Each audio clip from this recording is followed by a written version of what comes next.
ദൈവം മഹത്വപ്പെടുമാറാകട്ടെ. ഞങ്ങൾ ഈ പ്രോഗ്രാം സെറ്റ് ചെയ്തപ്പോൾ തന്നെ ഞങ്ങളുടെ വലിയൊരു ആഗ്രഹമായിരുന്നു എല്ലാ സഭകളെയും പങ്കെടുപ്പിച്ചുകൊണ്ട് പ്രോഗ്രാമുകൾ ചെയ്യുക എന്നുള്ളത്. നിങ്ങൾക്കറിയാം, നമ്മളിന്ന് ഇങ്ങനെ ഇവിടെ വന്ന് കൂടിയിരിക്കുമ്പോൾ നമ്മളിവ ഏകദേശം ഒരു 275 സഹോദരി സഹോദരന്മാരും കുഞ്ഞുങ്ങളോടൊക്കെ ചേർന്നുണ്ട്. പക്ഷേ കുറച്ച് വർഷങ്ങൾക്ക് മുമ്പ് ഇങ്ങനൊരു അവസ്ഥയല്ലായിരുന്നു. ഇവിടെ കുറച്ച് സഹോദരിമാർ നേഴ്സിംഗ് ജോലിയുമായി ബന്ധപ്പെട്ട് ഇവിടെ കടന്നു വരികയും അവരോടൊപ്പം അവരുടെ ഹസ്ബൻഡ് അല്ലെങ്കിൽ ഭർത്താക്കന്മാർ കടന്നു വരികയും ഈ പ്രദേശത്ത് ആയിരിക്കുകയും ചെയ്തു. അന്ന് അവർക്ക് ഏറ്റവും അവരെ ദുഃഖിപ്പിച്ചത് അല്ലെങ്കിൽ അവർ മനസ്സിന് വേദനയേറിയ ഒരു കാര്യം ഇവിടെ ഒരു മലയാളി അസംബ്ലി ഇല്ലെന്നുള്ളതായിരുന്നു. അവർക്ക് കൂടി വരുവാൻ ഒരു അസംബ്ലി ഇല്ല എന്നുള്ളതായിരുന്നു.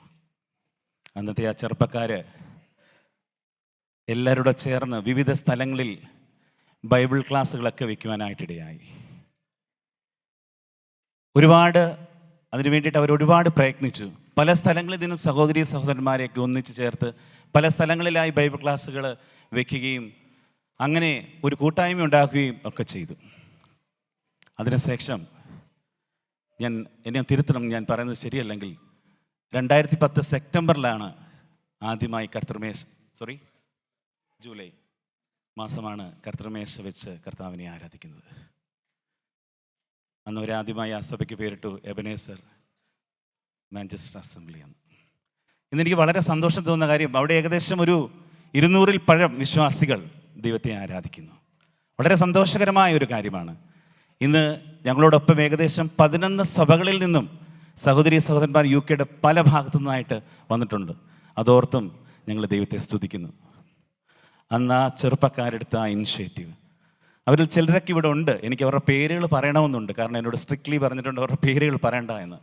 അവരുടെ മുഖത്തേക്ക് നോക്കിക്കഴിഞ്ഞാൽ അവരുടെ കണ്ണുകളിൽ ആ സന്തോഷം കാണും. ഇത്രയും പേര് ഒരുമിച്ച് കൂടി വന്ന ഒരു കൂട്ടായ്മ ഉണ്ടാകുവാനായിട്ട് അവരുടെ ആ പ്രയത്നം കൊണ്ട് ഫലമായി. അതോർത്ത് നമുക്ക് ദൈവത്തെ സ്തുതിക്കാം. നമുക്ക് ഇങ്ങനെ ഒരുമിച്ച് കൂടുവാൻ ദൈവം ഇടയാക്കിയ കൃപകൾക്കായിട്ട് ദൈവത്തെ സ്തുതിക്കാം. ആദ്യമായി ബ്രിസ്റ്റോൾ അസംബ്ലി, ഞാനിതിൻ്റെ ഒരു ചെറിയൊരു കാര്യം നിങ്ങളോട് ഓർമ്മിപ്പിക്കാനായിട്ടുള്ളത്, ഈ സ്ക്രീനിൽ നിങ്ങളുടെ അസംബ്ലിയുടെ പേര് തെളിഞ്ഞു വരുമ്പോൾ ദയവ് ചെയ്ത് അവിടുത്തെ ഒരു സഹോദരൻ മുമ്പോട്ട് കടന്നു വന്ന് ഒരു ഇൻട്രൊഡക്ഷൻ എന്ന നിലയിൽ അവരുടെ അസംബ്ലിയെക്കുറിച്ച് പരിചയപ്പെടുത്തുന്നതായിരിക്കും. അതിനുശേഷം അവരുടെ അസംബ്ലിയിൽ നിന്നും എന്തെങ്കിലും ഒരു ടാലൻറ്റ് ഷോയോ പ്രോഗ്രാമോ ഉണ്ടെങ്കിൽ അത് ചെയ്യുവാനായിട്ടുള്ള അവസരമുണ്ട്. ആദ്യമായി എത്തുന്നത് ബ്രിസ്റ്റോൾ ബ്രദറൻ അസംബ്ലി. ആ സഹോദരന്മാരെ ഞാൻ ക്ഷണിക്കുന്നു. പ്രത്യേക ഒരു കാര്യം പറയാനായിട്ടുള്ളത്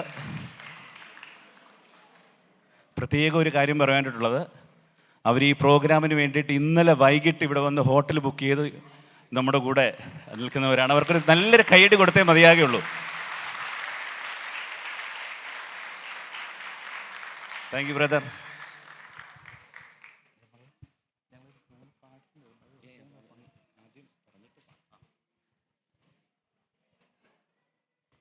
ദൈവനാമം വാഴ്ത്തപ്പെടുമാറാകട്ടെ.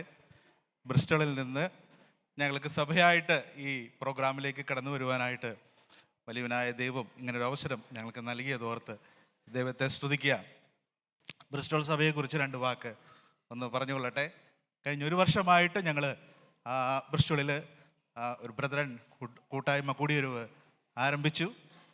ഇപ്പോൾ ഏകദേശം 10 കുടുംബങ്ങളാണ് ഞങ്ങളുടെ സഭയിലുള്ളത്. കുഞ്ഞുങ്ങളടക്കം 34 പേര് ഏകദേശം കൂടി വരുന്നു.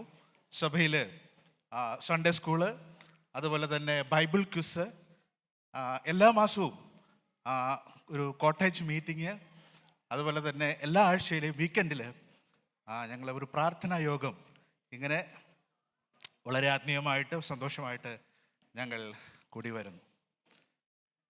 ഞങ്ങളൊരു പ്രോഗ്രാം ചെയ്യണമെന്ന് ആഗ്രഹിച്ച് കടന്നു വന്നപ്പോൾ ഇവിടെ എല്ലാവരും പാട്ടാണ് തിരഞ്ഞെടുത്തത്. ഞങ്ങളും അതുപോലെ തന്നെ 3 പാട്ട് ആണ് തിരഞ്ഞെടുത്ത് കടന്നു വന്നിരിക്കുന്നത്.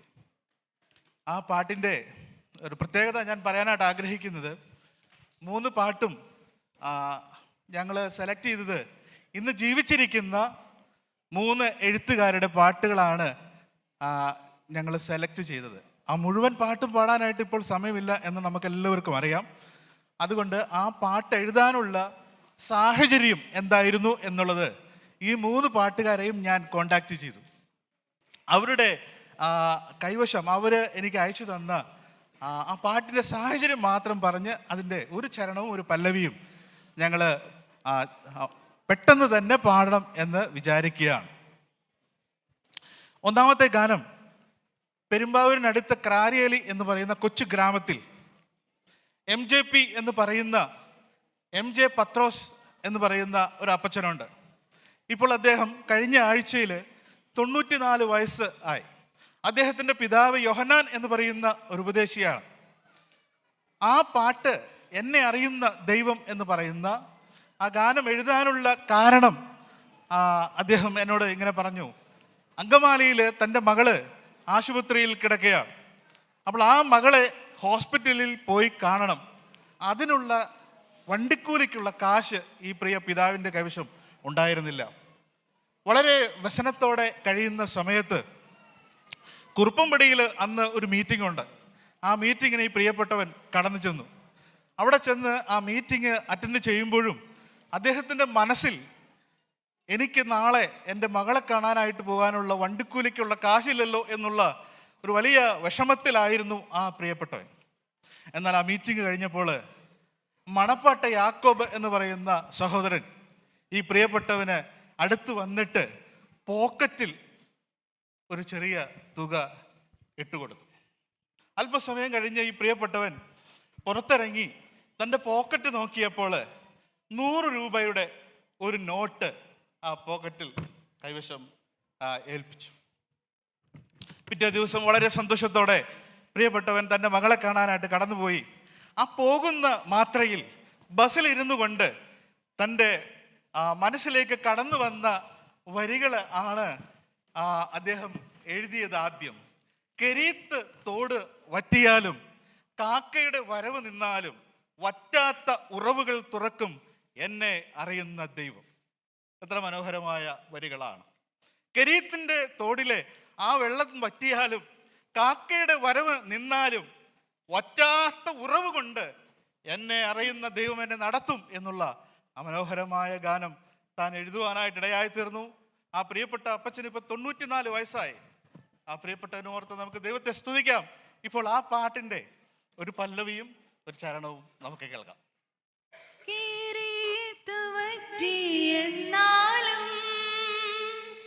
കാക്കയിൻ വരവു നിന്നാലും എന്നാലും കാക്കയിൻ വരവു നിന്നാലും വറ്റാത്ത ഉറവുകൾ തുറക്കും എന്നെ അറിയുന്ന ദൈവം. വറ്റാത്ത ഉറവുകൾ തുറക്കും എന്നെ അറിയുന്ന ദൈവം. എന്നെ അറിയുന്ന ദൈവം. എന്നെ കരുതുന്ന ദൈവം. എന്നെ മാറാത്ത ദൈവം. എന്നെ നടത്തുന്ന ദൈവം. എന്നെന്നും മാറാത്ത ദൈവം. എന്നെ നടത്തുന്ന ദൈവം. Thank you. രണ്ടാമത്തെ ഗാനം തൃശ്ശൂരിനടുത്ത് പീച്ചി എന്ന് പറയുന്ന സ്ഥലത്ത് ഇന്നും ജീവിച്ചിരിക്കുന്ന ഒരു ദേവദാസനാണ് KV ഐസക് സാർ. ഐസക് സാറിൻ്റെ ഒരു മനോഹരമായ ഗാനമാണ് അടുത്തതായിട്ട് പാടാനായിട്ട് പോകുന്നത്. ആ ഗാനം എഴുതാനുള്ള സാഹചര്യം ഞാൻ പെട്ടെന്നൊന്ന് പറയാം. തൃശ്ശൂർ കിഴക്കേക്കോട്ട സഭയിലെ സുവിശേഷകനായിരുന്ന സ്റ്റാൻലി ഫെഡറിക്കിൻ്റെ ഭാര്യ ലീമ സഹോദരി, അതുപോലെ തന്നെ ചേലക്കോട്ടുകര സഭയിലെ ഒരു സഹോദരി ജൈനമ്മ, അതുപോലെ തന്നെ കിഴക്കേക്കോട്ട സഭയിലെ ഒരു സഹോദരി മറിയമ്മ, ഈ 3 സഹോദരിമാര് ഒരേ കാലഘട്ടത്തിൽ ക്യാൻസർ ബാധിച്ച് വീട്ടിൽ വിശ്രമിക്കുന്ന സമയം മാരകമായിട്ടുള്ള വേദനയാൽ അവർ വീടുകളിൽ കഴിയുമ്പോൾ ഐസക് സാർ അവരെ മാസത്തിൽ അവരെ പോയി സന്ദർശിക്കുകയും പാട്ടുകൾ പാടി അവർക്ക് ആശ്വാസത്തിൻ്റെ ദൂതുകൾ നൽകുകയും ചെയ്യുന്നത് പതിവായിരുന്നു. ഒരു വെള്ളിയാഴ്ച പ്രിയ സാർ അവരെ പോയി സന്ദർശിച്ച് അവർക്ക് വേണ്ടുന്നതായിട്ടുള്ള ആത്മീയമായിട്ടുള്ള പ്രചോദനങ്ങളെല്ലാം നൽകി അവരെ ആശ്വസിപ്പിക്കുകയും പ്രാർത്ഥിക്കുകയും എല്ലാം ചെയ്ത് താൻ വീട്ടിൽ കടന്നു വന്നു. അന്ന് രാത്രിയിൽ ആ പ്രിയപ്പെട്ടവൻ ഇവരുടെ വേദനകളെ ഓർത്ത് രാത്രിയിൽ എഴുന്നേറ്റ് 2 മണിക്ക് എഴുന്നേറ്റ് പ്രാർത്ഥിക്കുന്ന ഒരു സ്വഭാവം പ്രിയപ്പെട്ട സാറിനുണ്ടായിരുന്നു. അങ്ങനെ പ്രാർത്ഥിച്ചു കൊണ്ടിരുന്ന സമയത്ത് തൻ്റെ മനസ്സിലേക്ക് കടന്നു വന്ന വരികളാണ് ആദ്യം എഴുതി ചേർത്തത്. ഏറിടുന്ന വേദനയിൽ നീറിടും തീച്ചുളയതിൽ കൂടെ വന്ന് താൻ നടക്കും സഖിയായി കൈവിടുകയില്ല എന്ന് തുടങ്ങുന്ന എൻ്റെ ദൈവം മതിയായവൻ, എൻ്റെ ദൈവം മതിയായവൻ, ഏതു നേരത്തും മതിയായവൻ, എനിക്കെന്നും മതിയായവൻ. ഞാൻ ഈ പാട്ട് ഇവിടെ അവതരിപ്പിക്കുമ്പോൾ ഞാനിങ്ങനെ ഓർക്കുകയായിരുന്നു, ചില വർഷങ്ങൾക്ക് മുൻപ് എൻ്റെ ഒരു മകള് ദൈവസന്നിധിയിലേക്ക് ചേർക്കപ്പെട്ടു. അന്ന് അനേക ദൈവദാസന്മാരെ എൻ്റെ വീട്ടിൽ വന്ന് പ്രാർത്ഥിക്കുന്നത് പതിവായിരുന്നു. ആ കുഞ്ഞു സുഖമില്ലാതെ കിടക്കുന്ന സമയത്ത് അവർ വീട്ടിൽ വന്ന് പ്രാർത്ഥിച്ച് മടങ്ങുമ്പോൾ മിക്കവാറും പേര് പാടുന്ന ഒരു പാട്ട് ഇതായിരുന്നു. ഈ പാട്ട് പാടി ഇങ്ങനെ പ്രാർത്ഥിച്ച് കടന്നു പോകുമായിരുന്നു. ഞാനത് ഇപ്പോഴും എൻ്റെ മനസ്സിൽ ഓർക്കുകയാണ്. അപ്പോൾ ഏത് സാഹചര്യത്തിലും നമുക്ക് പാടി ആശ്വസിക്കുവാനായിട്ട് ഇന്നും ആയിരങ്ങൾക്ക് പ്രചോദനമേകുന്ന ഒരു പാട്ടാണ് എൻ്റെ ദൈവം മതിയായവൻ. ഇപ്പോൾ ആ ഗാനം നമുക്ക് കേൾക്കാം. ഇരുടുന്ന വേദനയിൽ നീറിടും ചൂളയതിൽ, ഇരുടുന്ന വേദനയിൽ നീറിടും ചൂളയതിൽ കൂടെ വന്നു താൻ നടക്കും സഖിയ കൈവിടുകില്ല. കൂടെ വന്നു താൻ നടക്കും സഖിയ കൈവിടുകില്ല. എൻ്റെ ദൈവം മതിയായവൻ, എൻ്റെ ദൈവം മതിയായവൻ, ഏതു നേരത്തും മതിയായവൻ, എനിക്കെന്നും ദൈവമവൻ. ഏതു നേരത്തും മതിയായവൻ, എനിക്കെന്നും ദൈവമവൻ. Thank you. അടുത്ത ഒരു ഗാനം കൂടെ ഞങ്ങൾ പാടി അവസാനിപ്പിക്കുകയാണ്. നമുക്കറിയാം, ജോർജ് പീറ്റർ, GP എന്ന ചുരുക്കപ്പേരിൽ അറിയപ്പെടുന്ന ഒരു എഴുത്തുകാരനാണ് ജോർജ് പീറ്റർ അങ്കിള്. ആ പ്രിയപ്പെട്ടവൻ്റെ ഏറ്റവും പ്രസിദ്ധമായ ഒരു ഗാനമാണ് വിശ്വാസ ജീവിത പടകിൽ എന്നുള്ള ഗാനം. ഞാൻ കഴിഞ്ഞ ദിവസം സാറിനെ ബന്ധപ്പെട്ടു. സാർ എനിക്കൊരു A4 കോപ്പി പേപ്പറിൽ ആ പാട്ട് എഴുതാനുള്ള സാഹചര്യം എഴുതിയിട്ട് അദ്ദേഹത്തിൻ്റെ ഒരു ഫോട്ടോ വെച്ച് സൈൻ ചെയ്ത് എനിക്ക് വാട്സപ്പിൽ അയച്ചതാണ്. എനിക്ക് വലിയ സന്തോഷമായി. പക്ഷെ ഞാൻ അത് വായിക്കാനായിട്ട് ഇടയായി തീർന്നു. 1966 പാലക്കാട് ജില്ലയിൽ താൻ സുവിശേഷവുമായിട്ട് കടന്നു ചെല്ലുന്നത്. 1971 കുടുംബമായി പാലക്കാട് പട്ടണത്തിനടുത്ത് ചിറ്റൂർ എന്ന് പറയുന്ന സ്ഥലത്ത് താൻ താമസിച്ച് സുവിശേഷ വേല ആരംഭിച്ചു. 1973 അവിടെ ഒരു കൂടിവരവ് ആരംഭിച്ചു. 1980 അവിടെ സഭാഹോള് പണിത് അവിടെ കൂടിവരവ് ആരംഭിച്ചു. എന്നാൽ ചുരുക്കം ചില ആഴ്ചകൾ കഴിഞ്ഞപ്പോൾ ആരാധന സമയം നടന്നുകൊണ്ട് ഇരിക്കുന്ന സമയത്ത് ചില അനിഷ്ട സംഭവങ്ങൾ ആ സ്ഥലം സഭയുടെ ഉള്ളിൽ നടന്നു. അത് തനിക്ക് വലിയ ഭാരമായി തീർന്നു. താൻ വളരെയധികം വേദനിച്ച് അനേക ആഴ്ചകൾ പ്രാർത്ഥിക്കുവാനായിട്ടിടയായി തീർന്നു. അങ്ങനെ ഒരു ദിവസം താൻ ഒരു ബെഞ്ചിലിരുന്ന് ഒരു മേശയിലേക്ക് തല ചായ്ച്ച് അവിടെ ഇരുന്ന് താൻ പ്രാർത്ഥിച്ചു കൊണ്ടിരിക്കുന്ന സമയത്ത് പെട്ടെന്ന് മയങ്ങിപ്പോയി. ആ മയക്കം കഴിഞ്ഞ് സാറ് എഴുന്നേറ്റ് അതിനുശേഷം തൻ്റെ ഉള്ളിൽ നിന്ന് ഒഴുകിയെത്തിയ വരികളാണ് താൻ ആദ്യം എഴുതി ചേർത്തത്. അതിങ്ങനെയാണ്: നാനാ പരീക്ഷകൾ വേദനകൾ നന്നായി എനിക്കുന്നുണ്ടായിടിലും നാഥനെ ഉള്ളത്തിൽ ധ്യാനിച്ചു എൻ ക്ഷീണം മറന്നങ്ങ് പോകുന്നു ഞാൻ. പിന്നീട് താൻ അതിൻ്റെ മറ്റു പല ഭാഗങ്ങളും അതുപോലെ പല്ലവികളും എഴുതി ചേർത്ത് ആ ഗാനം നമുക്കെല്ലാവർക്കും അറിയാം, വിശ്വാസഗോളത്തിലുള്ള അനേകർക്ക് ഏറ്റവും ആശ്വസിപ്പിക്കുന്ന ഇന്നും തലമുറകൾക്ക് ആശ്വാസമായി തീരുന്ന ഒരു ഗാനമാണ്. ആ ഗാനം നമുക്കിപ്പോൾ കേൾക്കാം. ദൈവനാമം വാഴ്ത്തപ്പെടുമാറാകട്ടെ.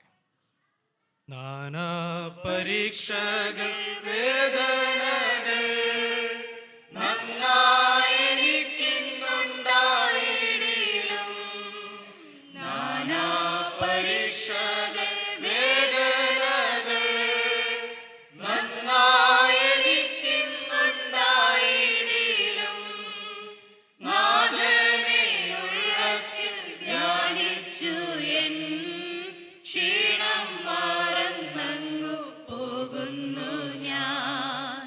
നാഥനെ ഉള്ളത്തിൽ ധ്യാനിച്ചു എൻ ക്ഷീണം മറന്നങ്ങു പോകുന്നു ഞാൻ. വിശ്വാസ ജീവിതം പാടകിൽ ഞാൻ സിയോൻ നഗരിയിൽ പോകുന്നു ഞാൻ.